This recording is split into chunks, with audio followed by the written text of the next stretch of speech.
मोहम्मद मुस्तफ़ा सल्लल्लाहु अलैहि वसल्लम। सारे दोस्त एक दफा दुरूद शरीफ पढ़े हमारे अली बिलाल के लिए।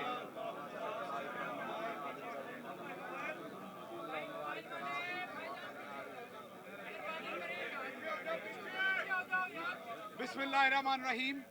जरा आप लोगों ने खामोशी रखनी है। मैं बहुत ही अफसोस से आपके सामने ये बात रख रहा हूं कि पार्टी के हर दिल अजीज वर्कर, ये जितने लोग यहाँ खड़े हैं, इनमें से बहुत सारे लोग अली बिलाल शहीद को ज़ाती तौर पर जानते हैं। मैं उसको ज़ाती तौर पर इसलिए जानता हूँ कि अली बिलाल ने मेरे लिए आवाज़ बुलंद की थी। मेरे साथ जो ज्यादती हुई थी उस पर अली बिलाल बोला था। राणा सनाउल्लाह ने आज कहा कि ये बर्गर बच्चों का मार्च है। अली बिलाल बर्गर नहीं था, वो मां दा शेर पुत्र सी। अली बिलाल का कसूर सिर्फ एक था, वो सच के नजरिए पे खड़ा था।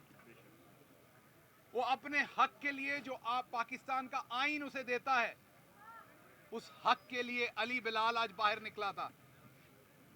अली बिलाल का दूसरा कसूर यह था कि वो इमरान खान की पार्टी का वर्कर था। वो इमरान खान जिसके ऊपर तमाम जुल्म के दरवाजे खोल दिए गए हैं, उसके सब करीबी साथियों के ऊपर जुल्म किए गए हैं। अली बिलाल का तीसरा और सबसे बड़ा कसूर, अली बिलाल एक गरीब आदमी था।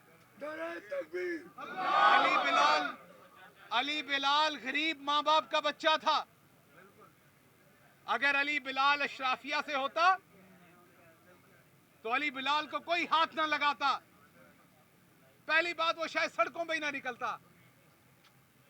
हर दफा इस मुल्क के अंदर जमहूरियत हो, उसके अंदर जुल्म हो या भले आमरीत में जुल्म हो, खून गरीब और आम आदमी देता है।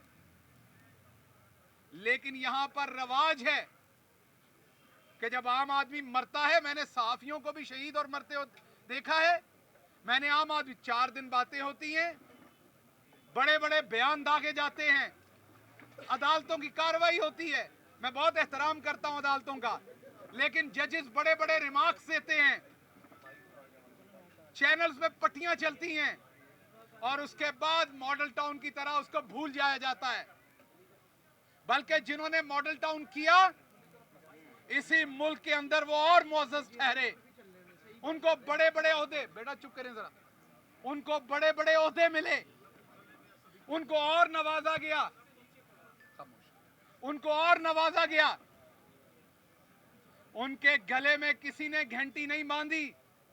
जिस तरीके से उन्होंने आम लोगों का कत्लेआम किया था, जिस तरीके से उन्होंने औरतों के मुंह में गोलियां मारी थी, अगर उस दिन सजा दे दी जाती, अगर उस दिन अदालतें सजा दे देती, उस दिन इंसाफ हो जाता, तो आज एक और आम मां और आम बाप का, आज इमरान खान के एक और सिपाही को शहीद ना किया जाता। आपको मैं पेशगी बता देता हूं कि मुझे खदशा है, जिस सिस्टम को मैंने 4 साल हुकूमत के अंदर रह के देखा और पिछले 1 साल से जुल्म में देख रहे हैं, मुझे खदशा है कि अली बिलाल को इंसाफ नहीं मिलना। उसे पाकिस्तान की, मुझे खदशा है, किसी अदालत से इंसाफ नहीं मिलना। वजह यह है कि वो आम आदमी है।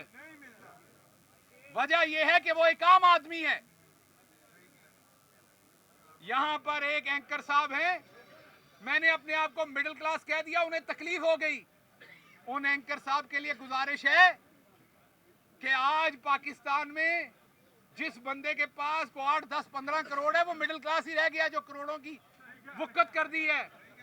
एक घर नहीं बना सकता जैसे आपका डीएचए में घर है।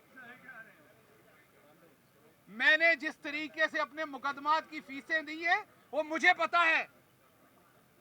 वो तड़ियां लगा रहे थे बैठे हुए साहब कि आपको, मैं अपने आप को मिडिल क्लास नहीं कहने दूंगा। तो भाई क्या मैं फिर फ्यूडल हूं?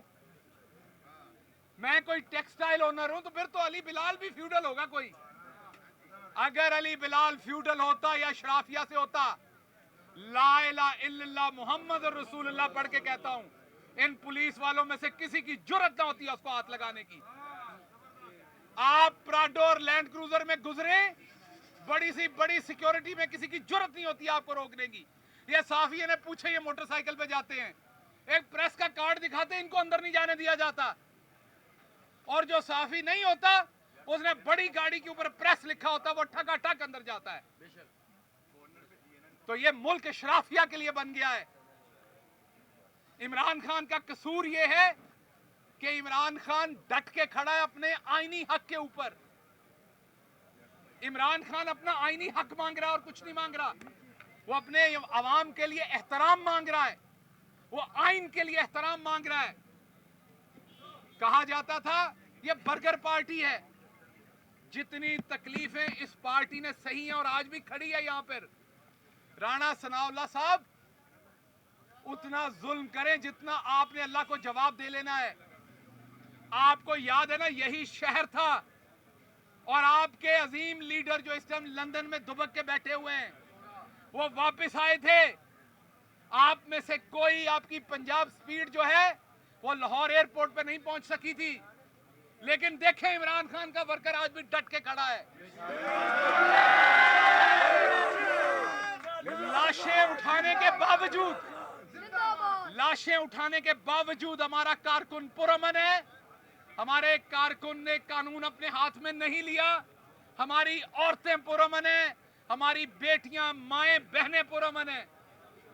आज औरतों का आलमी दिन था। एक तरफ इस्लामाबाद में आपने औरत मार्च के ऊपर लाठीचार्ज किया, आप देखेंगे तो औरत मार्च में जो लाठीचार्ज हुआ वो गलत हुआ, बिल्कुल गलत हुआ, बिल्कुल नहीं होना चाहिए था। लेकिन क्योंकि वो शराफिया पे हुआ है, आप उसके ऊपर चैंचें ज्यादा देखें। अब ये चैंचें ना पकड़ लीजिएगा, ये दुख से कह रहा हूं, ये दुख से कह रहा हूं। मैं तो कह रहा हूं वो गलत हुआ, लेकिन उस पर बात ज्यादा होगी, आप देखेंगे। लेकिन जो अली बिलाल शहीद हुआ, इस पर अब हीले बहाने बताए जाएंगे। वो पुलिस की गाड़ी में गया, ठीक ठाक और सेहतमंद गया, उसके बाद उसकी लाश मिली। अब बताया जाएगा, कभी कोई बहाना हो जाएगा, पोस्टमार्टम रिपोर्टें भी उसी तरह मिल जाएंगी जैसे चाहेंगे। अदालतों में भी इंसाफ वही मिलेगा जो ये चाहेंगे। लेकिन इसका जिम्मेदार कोई और नहीं है, इसके जिम्मेदार हम खुद हैं। हम अपनी क्लास के खुद दुश्मन हैं। ये सामने बैठे हुए अलमास साहब, मैंने बहुत दफा कहा है ये बात, हम खुद जिम्मेदार हैं। अशराफिया में से कोई सियासत में आता है, हम पांव के नीचे हाथ देते हैं। हमारे अपनी तरह का आ जाए, कपड़े उतार देते हैं उसके। हम लोग जिले शाह के जो कुछ इस मुल्क में हो रहा है 9 महीने से, हम लोग सही तरह से नहीं खड़े हुए। इन बदमाशों के खिलाफ सही तरह से खड़े होना पड़ेगा। आपको नजर नहीं आया कि राणा सनाउल्लाह ने सुबह से कैसे धमकियां दी हैं, किस तरीके से कानून को पामाल किया है। एक तरफ दफा 144 नाफिज हुई है और उससे पहले इलेक्शन का स्केड्यूल आ रहा है। बताइए ये दो चीजें साथ कैसे चलेंगी? जब सदर पाकिस्तान ने 30 अप्रैल की डेट दे दी, जब इलेक्शन के स्केड्यूल का ऐलान हो गया, इलेक्शन कमीशन ने डेट दे दी, हाई कोर्ट मौजूद ने डेट दे दी, आला तरीन अदालत सुप्रीम कोर्ट ने डेट दे दी, आप दफा 144 लगा रहे हैं, मतलब इलेक्शन की सरगर्मियों को बंद कर रहे हैं। इसका मतलब आपके यहां कोई और कानून है। आप ना हाई कोर्ट को मानते हैं, ना सुप्रीम कोर्ट को मानते हैं, ना इलेक्शन कमीशन ऑफ पाकिस्तान को मानते हैं। आप मानते किसको हैं? नौज बिल्ला, लगता है जिस तरह का जुल्म आप कर रहे हैं, पता नहीं आप रब को भी मानते हैं कि नहीं। इसलिए आम पाकिस्तानी को कानून हाथ में लिए बगैर, मैं बार बार कह रहा हूं, कानून हाथ में लिए बगैर अपने हक के लिए खड़ा होना पड़ेगा। ये जज्बाती बातें ना कीजिएगा। 2 दिन आप ट्वीट करेंगे, नारे मारेंगे, बातें करेंगे, चौथे दिन फिर आपको वो बात भूली हुई होगी, आप फिर सराहना सर के नीचे दे के सो रहे होंगे। जब तक आप अपने खून के एक एक कतरे का हिसाब नहीं मांगेंगे, यहां पर यह काम होता रहेगा।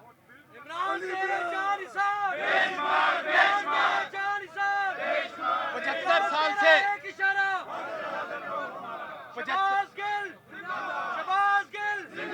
हमारे बच्चे। एक सेकंड, 75 साल से मैं एक बात वाजे कर दूं, मुझे पहले को नंगा नहीं किया गया था इस मुल्क में। 75 साल से लोगों को नंगा करके तशद्दुद किया जाता था। वो बोलते नहीं थे, बाहर आके चुप कर जाते थे, उन्हें शर्म आती थी।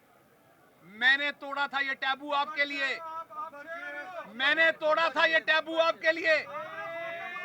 ये बात करने दें, मैंने तोड़ा था ये टैबू आपके। आप नारे मार रहे हैं, यही जुर्रत आपने दिखानी है आज से 50 दिन बाद भी। जज्बाती होके नारे नहीं मारने, सिर्फ खड़े होना अपने मुकदमे पे। मैंने ये टैबू तोड़ा था ताकि ये काम बंद हो, मेरे साथ हुआ, किसी और के साथ ना हो। मैं आज कहता हूं, जो सहाफी मुझे नंगा करके मारने पे खुश हुए थे, अगर उनकी तरफ कोई हाथ बढ़ाएगा, मुझे कसम है रब्बुल इज्जत की, मैं उनके हक के लिए खड़ा हूंगा इंशाअल्लाह। अगर नून लीग के वो लोग जो मुझे नंगा करके मारने पे खुश हुए थे, अगर कभी हमारी हुकूमत में भी उनकी तरफ नाजायज हाथ बढ़ेगा, मैं सामने खड़ा हूंगा उस तमाम जुल्म के आगे। लिबरल वो नहीं होता जो बंदा देख के उसके साथ खड़ा हो, लिबरल वो होता है जो नजरिया देख के उसके साथ खड़ा हो। ये पाकिस्तान के जाली घटिया लिबरल्स जो बंदे देख के उनके साथ खड़े होते हैं। बंदा पसंद है तो जुल्म जुल्म है, बंदा पसंद नहीं है तो जालिम को मजलूम बना देना है। इसलिए ये आज जो कुछ हुआ, ये बहुत अफसोसनाक हुआ, लेकिन ये 75 साल से होता आ रहा है। हमें बोलना पड़ेगा इसको रोकने के लिए। इमरान खान और उसका वर्कर डट के खड़ा है। इमरान खान भागेगा नहीं, इमरान खान और उसका वर्कर भागेगा नहीं। इमरान खान इस कौम का असल बेटा है, वो कीमत देने को तैयार है। उसने अपनी जिंदगी दांव पे लगा दी है कौम के लिए। वो खड़ा है और इंशाल्लाह खड़ा रहेगा। पाकिस्तान जिंदाबाद।